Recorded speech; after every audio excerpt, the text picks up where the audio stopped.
നമ്മുടെ മുൻ ജില്ലാ അധ്യക്ഷൻ പ്രിയപ്പെട്ട രാജൻ ചേട്ടൻ, ജില്ലയുടെ ജനറൽ സെക്രട്ടറിമാരെ കൊണ്ട് നമ്മളോടൊപ്പമുള്ള നിയോജക മണ്ഡലത്തിന്റെ അധ്യക്ഷന്മാരുണ്ട്. സംസ്ഥാന മുഴുവൻ സഹോദരി സഹോദരന്മാർക്കും ഹൃദയപൂർവ്വം നമസ്കാരം. നമ്മൾ ലക്ഷ്യം വെക്കുന്നത്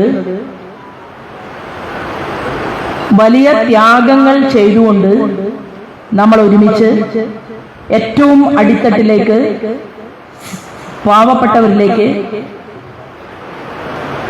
ഇറങ്ങുകയും അവരെ കൂടുതൽ നമ്മുടെ പ്രസ്ഥാനത്തിനകത്തേക്ക് അടുപ്പിക്കുകയും ചെയ്യുക എന്നുള്ള ഒരു ലക്ഷ്യവുമായിട്ടാണ് ഈ ശില്പശാലയിൽ ഇരിക്കുന്നത്.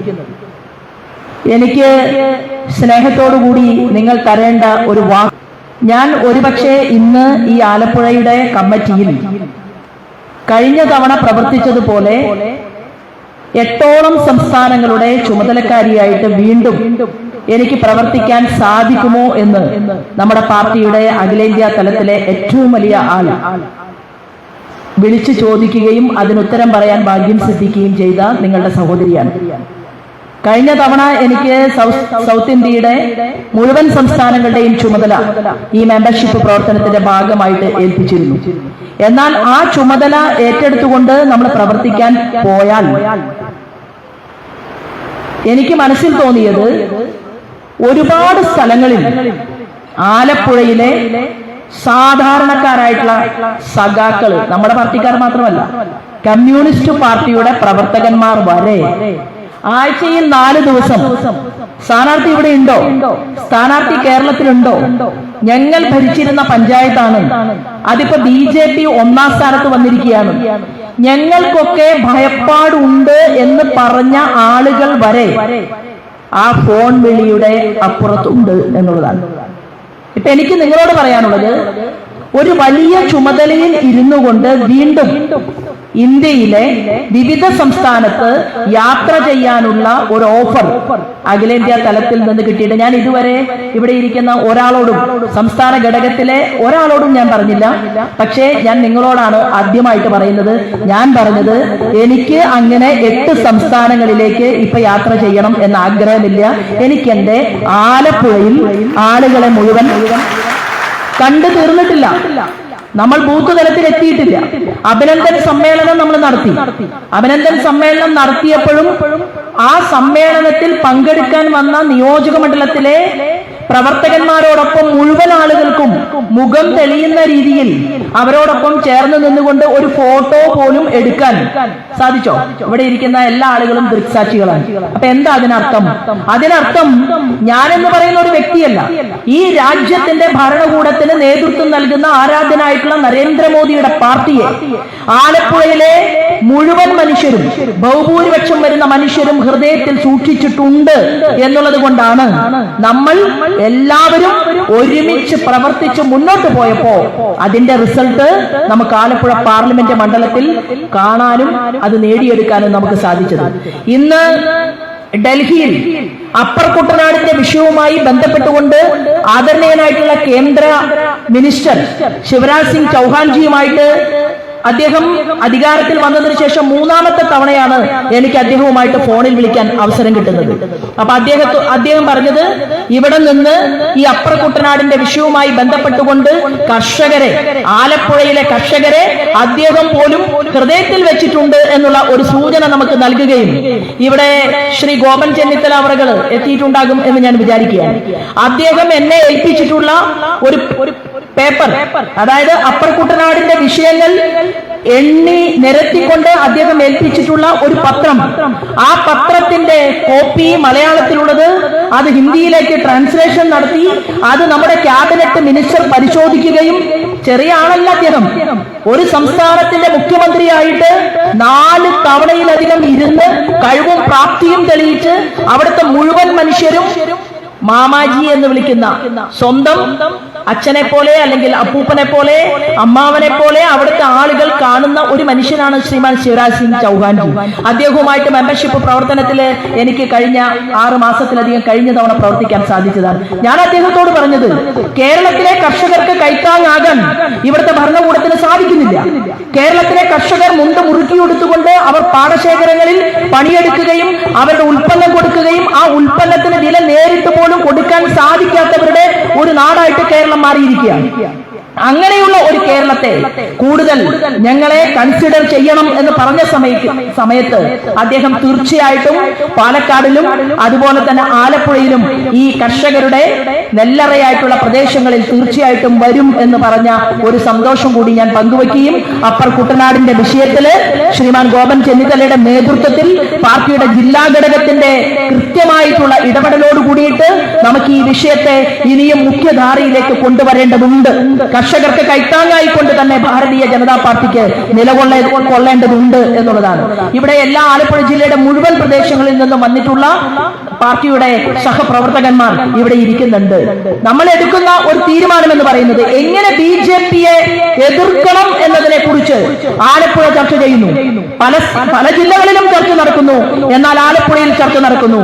മാർക്സിസ്റ്റ് പാർട്ടിയുടെ യോഗങ്ങളിൽ അവർ തീരുമാനമെടുക്കുകയാണ് എങ്ങനെയാണ് SNDP എന്ന് പറയുന്ന സമുദായ സംഘടനയ്ക്കകത്ത് മാർക്സിസ്റ്റ് പാർട്ടിയുടെ ആളുകൾ നിർബന്ധപൂർവ്വം കടന്നെത്തേണ്ടത് എന്നതിനെ കുറിച്ച് ആ പാർട്ടി ക്ലാസ് എടുത്തു കൊടുക്കുകയാണ്. അങ്ങനെ ഒരു സാഹചര്യം എങ്ങനെയാണ് ഈ പ്രസ്ഥാനത്തിൽ ഉണ്ടായത് എന്നുള്ളത് കൂടി സമൂഹം പരിശോധിക്കുന്നു. ഏറ്റവും വലിയ രാഷ്ട്രീയ പാർട്ടി എന്നുള്ള രീതിയിൽ ഭാരതീയ ജനതാ പാർട്ടി മാറിയിട്ടുള്ളത് നാം രണ്ട് നമുക്ക് രണ്ട് എന്ന് പറഞ്ഞ ഒരു കാലഘട്ടത്തിൽ കോൺഗ്രസിന്റെ അനിഷേധ്യ നേതാവായിട്ടുള്ള ശ്രീമതി ഇന്ദിരാഗാന്ധി കളിയാക്കി ചിരിച്ചപ്പോ ആ ചിരിയെ മൗനത്തോടുകൂടി നേരിട്ടുകൊണ്ട് നമ്മുടെ എല്ലാം തന്നെ പൂർവികനായിട്ടുള്ള ആരാധനായിട്ടുള്ള അടൽ ബിഹാരി വാജ്പേയി അദ്ദേഹം ഹൃദയത്തിൽ എഴുതിയിട്ടുള്ള ഒരു സ്വപ്നം, ആ സ്വപ്നത്തെ വാക്കാക്കി മാറ്റാൻ വേണ്ടി ഈ രാജ്യത്തിന്റെ മുന്നിൽ നടത്തിയിട്ടുള്ള വലിയ 2 യാത്രകൾ, ആ ഏകതാ യാത്രയും അതുപോലെ തന്നെ നമ്മുടെ രാജ്യത്തിന്റെ ഈ രാഷ്ട്രത്തിന്റെ പൈതൃകമായിട്ടുള്ള അയോധ്യയെ കുറിച്ചുള്ള സ്വപ്നവും ഒരുമിച്ച് ചേർത്തുകൊണ്ട് ഈ രാജ്യത്തിന്റെ തിരുമാറിലൂടെ അദ്ദേഹം നടന്നു നീങ്ങിയപ്പോ പാകിസ്ഥാനുമായിട്ടുള്ള പ്രശ്നങ്ങളെ കുറിച്ച് ചർച്ച ചെയ്യാൻ ലോകം എവിടെയെങ്കിലും ഒരു മീറ്റിംഗ് വിളിച്ചാൽ ആ ലോകത്തിന്റെ മീറ്റിംഗിനകത്തേക്ക് കോൺഗ്രസുകാർ ഭരിക്കുന്ന സമയത്ത് പോലും ആരാധനായിട്ട് അടൽ ബിഹാരി വാജ്പേയി പോയാൽ പോരെ എന്ന് കോൺഗ്രസിന്റെ അഖിലേന്ത്യാ നേതൃത്വത്തെ കൊണ്ട് ചോദിപ്പിക്കാൻ വൈഭവമുണ്ടായിരുന്ന ആരാധനായിട്ടുള്ള അടൽ ബിഹാരി വാജ്പേയിയുടെ പ്രസ്ഥാനം, ആ പ്രസ്ഥാനത്തിൽ ആ വലിയ യാത്രകൾ നടക്കുമ്പോൾ അതേ രഥയാത്രയുടെ പിന്നണിയിൽ കർട്ടന് പിറകിൽ അന്ന് മണിക്കൂറുകൾ, മാസങ്ങൾ, മാസങ്ങൾ, വർഷങ്ങൾ തന്റെ വ്യക്തിപരമായ ഒരാവശ്യത്തെ കുറിച്ച് പോലും ചിന്തിക്കാതെ പ്രവർത്തിച്ച അവരുടെ ആളുകൾ ഈ രാജ്യത്തിന്റെ നമ്മുടെ സംഘടനയെ മുന്നോട്ട് നയിക്കാൻ വേണ്ടി നടത്തിയിട്ടുള്ള കഷ്ടപ്പാടിന്റെ പരിണിതഫലമായിട്ടാണ് ഇന്ന് സൗത്ത് ഇന്ത്യയിൽ പോലും ഇന്ന് ഭാരതീയ ജനതാ പാർട്ടി വലിയ രീതിയിലുള്ള ഒരു മുന്നേറ്റം നമുക്ക് നടത്താൻ സാധിച്ചിട്ടുള്ളത്. എനിക്ക് അഭിമാനത്തോടു കൂടി പറയാൻ സാധിക്കും, ഞാൻ ആന്ധ്രയിലെ മെമ്പർഷിപ്പ് പ്രവർത്തനത്തിന്റെ ഭാഗമായി മുന്നോട്ട് പോയ സമയത്ത് അവിടുത്തെ പ്രഗത്ഭനായിട്ടുള്ള ഒരു സാധാരണക്കാരനായിട്ടുള്ള BJPയുടെ ലീഡറായിരുന്നു ശ്രീമാൻ ബണ്ടി. അദ്ദേഹം ഇന്ന് ഹോം മിനിസ്റ്ററായിട്ട് അഖിലേന്ത്യാ തലത്തിൽ ഇരിക്കുകയാണ്. അവിടെ അവർക്ക് പ്രൂവ് ചെയ്ത് തെളിയിച്ച് കാണിച്ചു കൊടുക്കാൻ സാധിച്ചു.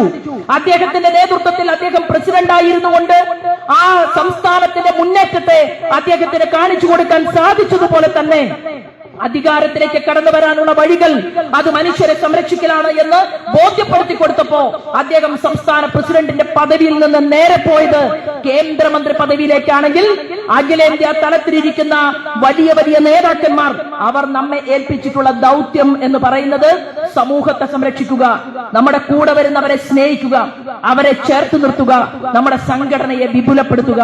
ആ സംഘടനയെ വിപുലപ്പെടുത്തുന്നതിന്റെ ഭാഗമായിട്ടുള്ള ഒരു സംഘടനാ യോഗമാണ് ഇന്നിവിടെ നടക്കുന്നത്.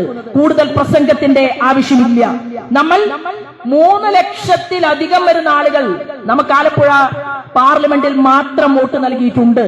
അതുപോലെ തന്നെ മാവേലിക്കര പാർലമെന്റിൽ നമുക്ക് വോട്ട് കിട്ടിയിട്ടുള്ള ആളുകൾ, വോട്ട് നൽകിയിട്ടുള്ള ആളുകളുണ്ട്.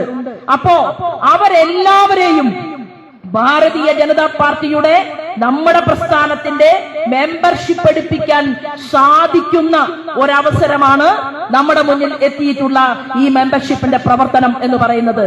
അതിന് നമുക്ക് സാധിക്കുമോ എന്നുള്ളതാണ് നമ്മൾ ഇന്നത്തെ ഈ വേദിയിൽ ചർച്ച ചെയ്യുന്നത്. അതിനെക്കുറിച്ച് പരിശോധിക്കാനും പഠിക്കാനും അതെല്ലാവരും ഇഴചേർന്നുകൊണ്ട് ഏറ്റെടുത്ത ദൗത്യത്തെ വിജയിപ്പിക്കാനും വേണ്ടിയിട്ടാണ് ഇന്നത്തെ ശില്പശാല എന്നോടും നിങ്ങളോടും ആവശ്യപ്പെടുന്നത്. അത് നമുക്ക് ഓരോ ബൂത്തുകളിലും കൃത്യതയോടുകൂടി നടപ്പിലാക്കാൻ നമുക്ക് സാധിക്കണം. സംഘടന ഒരു മെഷീനറി തന്നെയാണ്.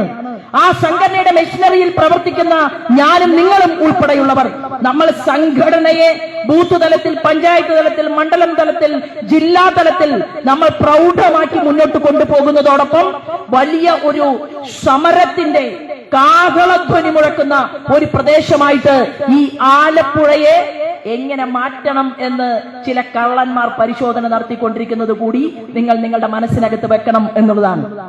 കായംകുളത്ത് വലിയ വിഷയം നടക്കുകയാണ്. ഇന്ത്യ മുന്നണിയുടെ തലവനായിട്ടുള്ള ശ്രീമാൻ കെ.സി. വേണുഗോപാൽ നേരിട്ട് സമരത്തിന് പോവുകയാണ്. എന്താ സമരം? കായംകുളത്ത് ഒരു റോഡുമായി ബന്ധപ്പെട്ടുകൊണ്ട് പറയുന്ന വാക്കുകളിലെല്ലാം ഭാരതീയ ജനതാ പാർട്ടിയെയും നമ്മുടെ പ്രസ്ഥാനത്തെയാണ് കുറ്റപ്പെടുത്തുന്നത്. ആരാണ് ഉത്തരവാദി? കായംകുളത്തെ MLA ആരാണ്? കായംകുളത്തെ പ്രദേശത്തെ പ്രതിനിധീകരിക്കുന്ന ആലപ്പുഴ പാർലമെന്റ് മണ്ഡലത്തിലെ MP ആരായിരുന്നു? ആ റോഡിന്റെ വികസന പ്രവർത്തനവുമായി ബന്ധപ്പെട്ടുകൊണ്ട് അന്നത്തെ കലക്ടർ എന്തിനാണ് മിനിറ്റ്സ് തിരുത്തിയത്? എന്തുകൊണ്ടാണ് കായംകുളത്തെ റോഡ് അവിടുത്തെ ജനങ്ങൾ ആഗ്രഹിക്കുന്ന രീതിയിൽ കൊണ്ടുവരാൻ ഇവിടുത്തെ മാർക്സിസ്റ്റ് പാർട്ടിയുടെ, അതായത് അധികാരത്തിലിരിക്കുന്നവർക്ക് സാധിക്കാതെ പോയത്? MLA മാർക്സിസ്റ്റ് പാർട്ടിയുടെ, MP മാർക്സിസ്റ്റ് പാർട്ടിയുടെ. ദേശീയ തലത്തിൽ നമ്മുടെ ലീഡറായിട്ടുള്ള ശ്രീമാൻ നിതിൻ ഗഡ്കരിയുമായി ഒരു ചർച്ച നടത്തണമെങ്കിൽ ഒരു ഫോൺ കോൾ പോരെ? കെ.സി. വേണുഗോപാലിന് അന്നും ഉണ്ടായിരുന്നല്ലോ. കെ.സി. വേണുഗോപാൽ ഡൽഹിയിൽ ഉണ്ടായിരുന്നില്ലേ? ആലപ്പുഴയിൽ നിന്നല്ലേ കെ.സി. വേണുഗോപാലിനെ വിജയിപ്പിച്ചത് ഇവിടുത്തെ ജനങ്ങൾ? കെ.സി. വേണുഗോപാൽ കായംകുളത്തെ ജനങ്ങളുടെ റോഡിന്റെ വിഷയവുമായി ബന്ധപ്പെട്ടുകൊണ്ട് എന്തേ ഇടപെടൽ നടത്താതിരുന്നത്? ഞാൻ അറിഞ്ഞത്, ഞാൻ ഈ തെരഞ്ഞെടുപ്പുമായി ബന്ധപ്പെട്ടുകൊണ്ട സമയത്ത് ഭാരതീയ ജനതാ പാർട്ടിക്കരിയിലേക്ക് കായംകുളത്തെ കൃഷ്ണകുമാർ മണ്ഡലത്തിന്റെ അധ്യക്ഷൻ, അതുപോലെ തന്നെ നമ്മുടെ അരികിലേക്ക് ഈ വിഷയം വന്നപ്പോ നമ്മൾ ആ സമയത്ത് തന്നെ ROയെ കാണാൻ പോയി. ആ റോഡിന്റെ പ്രവർത്തനവുമായി ബന്ധപ്പെട്ടുകൊണ്ട് മുന്നോട്ട് പോകുന്ന ROയെ കണ്ടു. RO പറഞ്ഞത് എന്താണ്?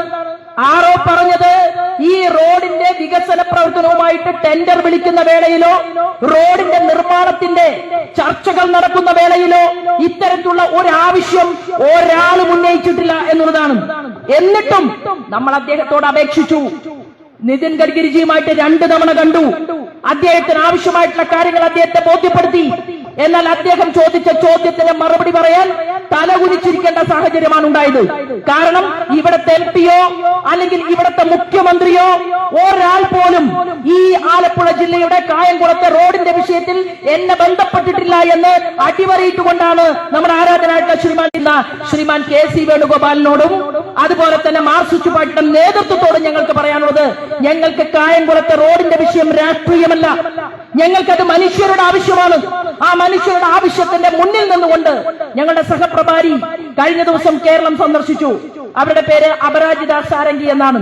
അവര് പറഞ്ഞു, കേരളത്തിന്റെ ദൈനംദിനമായിട്ടുള്ള ഏത് വിഷയത്തെയും ഏറ്റെടുത്തുകൊണ്ട് കേന്ദ്രത്തിലെ മന്ത്രിമാരെയും ഈവൻ പ്രധാനമന്ത്രിയെ വരെ കാണാൻ ഞാൻ കേരളത്തിന്റെ കൂടെയുണ്ടാകുമെന്നുള്ള വാക്കാണ് അവിടെ നമ്മുടെ നിർണായകമായിട്ടുള്ള സംസ്ഥാന ഭാരവാഹി യോഗത്തിൽ അപരാജിതാജിക്ക് പറയാൻ സാധിച്ചതെങ്കിൽ ഞാൻ ഇവിടുത്തെ പ്രിയപ്പെട്ട എന്റെ സഹപ്രവർത്തകന്മാരോട് പറയാൻ ആഗ്രഹിക്കുന്നു, നമ്മൾ സമൂഹത്തിന്റെ മുന്നിൽ കോൺഗ്രസും മാർക്സിസ്റ്റ് പാർട്ടിയും നടത്തുന്ന ഈ രാഷ്ട്രീയ നാടകങ്ങളെ, അതിനെ പൊളിച്ചെഴുതാനുള്ള സംഘടിത ശേഷിയും നമ്മൾ ഉണ്ടാക്കിയെടുക്കണമെന്ന് മാത്രം സൂചന നൽകിക്കൊണ്ട് ഈ മെമ്പർഷിപ്പ് ഡ്രൈവിന്റെ പ്രവർത്തനത്തിലൂടെയാണ് ആലപ്പുഴ ജില്ലയുടെ കരുത്തിനെ അഖിലേന്ത്യാ തലത്തിലിരിക്കുന്ന അഖിലേന്ത്യാ പ്രസിഡന്റ് ഉൾപ്പെടെയുള്ള നമ്മുടെ സീനിയർ ആയിട്ടുള്ള നേതാക്കന്മാർ നോക്കിക്കാണുന്നത്. ആ കരുത്ത് തെളിയിക്കാൻ ഇവിടെ എത്തിയിട്ടുള്ള ഓരോ സഹപ്രവർത്തകന്മാർക്കും സാധിക്കട്ടെ എന്നും മുഴുവൻ സമയ പ്രവർത്തകരെ പോലെ 10-45 ദിവസം നീണ്ടു നിൽക്കുന്ന ഈ മെമ്പർഷിപ്പിന്റെ പ്രവർത്തനവുമായി ബന്ധപ്പെട്ടുകൊണ്ട് നമുക്ക് റോഡുകളിലേക്ക് ഇറങ്ങാൻ സാധിക്കണം. നമ്മൾ തെരഞ്ഞെടുപ്പുമായി ബന്ധപ്പെട്ടുകൊണ്ട് നമ്മളെ കണ്ട കേട്ട ഭാരതീയ ജനതാ പാർട്ടിയിലേക്ക് ആകർഷണം തോന്നിയിട്ടുള്ള മുഴുവൻ ആളുകൾക്കും അത് സംരക്ഷണം കൊടുക്കാനും അവരെ സ്നേഹിക്കാനും അവരോടൊപ്പം സംരക്ഷണം കൊടുക്കുക എന്ന് പറഞ്ഞാൽ അത് അഹങ്കാരമല്ല. സംരക്ഷണം കൊടുക്കുക എന്ന് പറഞ്ഞാൽ എന്താണ്? കണ്ടല്ലൂർ പഞ്ചായത്തിൽ BJPക്ക് 1ാം സ്ഥാനം കിട്ടി അല്ലെ? ഒന്നാം സ്ഥാനം കിട്ടിയത് ഭാരതീയ ജനതാ പാർട്ടിക്കാര് മാത്രം വോട്ട് ചെയ്തിട്ടല്ലോ.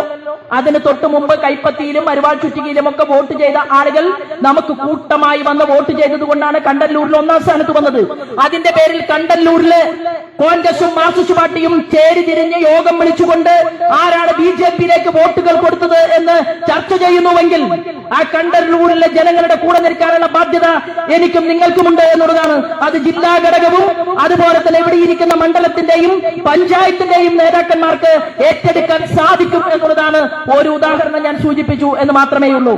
പുന്നപ്രയും വയലാറിലും നമ്മൾ ഒന്നാം സ്ഥാനത്ത് വന്നിട്ടുണ്ടെങ്കിൽ അതിന്റെ പേരിൽ നരേന്ദ്രമോദിയുടെ പാർട്ടിക്ക് വോട്ട് ചെയ്തതിന്റെ പേരിൽ ആലപ്പുഴയില് ഒരാൾക്കും ഒരു ബുദ്ധിമുട്ടും ഉണ്ടാകില്ല, ഉണ്ടാകാൻ നമ്മൾ അനുവദിക്കില്ല എന്ന് പ്രഖ്യാപിച്ചുകൊണ്ടാണ് ഈ പ്രവർത്തനത്തിന്റെ ഭാഗമായിട്ട് എന്റെ നേതാക്കന്മാർ ഇവിടെ ഇരിക്കുന്നത്. പ്രവർത്തകരല്ല ഈ ഇരിക്കുന്ന ആളുകൾ. ഈ ഹാളിൽ ഇരിക്കുന്നത് മുഴുവൻ ആരാണ്?